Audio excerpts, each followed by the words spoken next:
Gülten Kışanak Sebahatun Cel Piştî jiyana zindanê ya 8 salan li Amedê hevalû hogrên xwe ji dil û can hemêz dikin digel Ayla Akad, her sê jinên Kurdên siyasetvan ji doza Kobanê hatin dadkirin û beraetkirin. Li navenda Dem Partiyê li Amedê bernameyek xêrhatinê a taybet ji bo her sê jinên siyasetvan li dar ket û bi sedan kes hatin xêrhatina wan.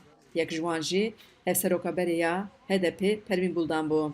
Buldan dest nîşan kir ew pir kêfxweşin ku piştî bi salan hevalê xwe azad dibînin lê kêfxweşiya wan nîvcûma ye ji ber ku cezayê giran li gelek siyasetvanên Kurd hatine birîn. Kürt halkına ve Kürtlerin Li hember gelê Kürt û dostên gelê Kürt hiqûqa dijminatiyê tê ferskirin. Kürt her dem tên cezakirin. Siyasetvanên ku tekoşîna doza rewa navî gelê dike tên cezakirin. Em dilşikestîne kêfxweşiyeke nêvcû li ser me heye. Ji ber ku cezayê giran li hevalê me birîn. Ne tenê doza Kobanê li girtîgeha bi hezaran girtiyê siyasî ên Kürt hene. Ji bo azadiya hemiyan wê tekoşîna me bênavber bidome.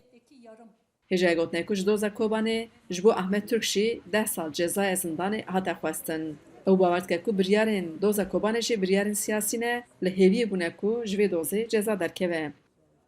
dengê me ji bo bibirin rewê ceza bidin yani me ev texmîna dikir rastî jî ev texmîn me dikir lê wexta em li dosyê dinerin em lê dinerin tişkî valayî tişkî siyasî biryarek siyasî yani lê wek me anî ziman jî dixwazin ji gelê Kurd întiqama xwe ji gelê Kurd bistînin di rojhilata navîn de gelê Kurd bêmecal bêdeng bimînin siyasetek wa îro tê meşandin. Ger ji vê dosyayê ceza were pesendkirin dikare bibe sedem ku cara sêyê qeyûm bidin ser şaredariya Mêrdînê. Ceza danın me ele hin ev her dozgehê din mesela yargıtaya heyi istinaf mahkemesi heyi li wan dernanaşî ev tabii ki divan dosyana binarin li hukuki olarak rastî jî ji ber vîya wî qayûm nayavetin.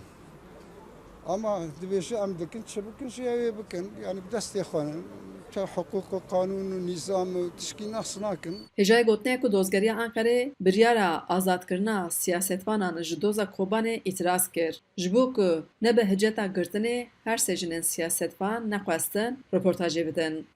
Xecî Can Farqîn, Dengê Amerîka, Amed.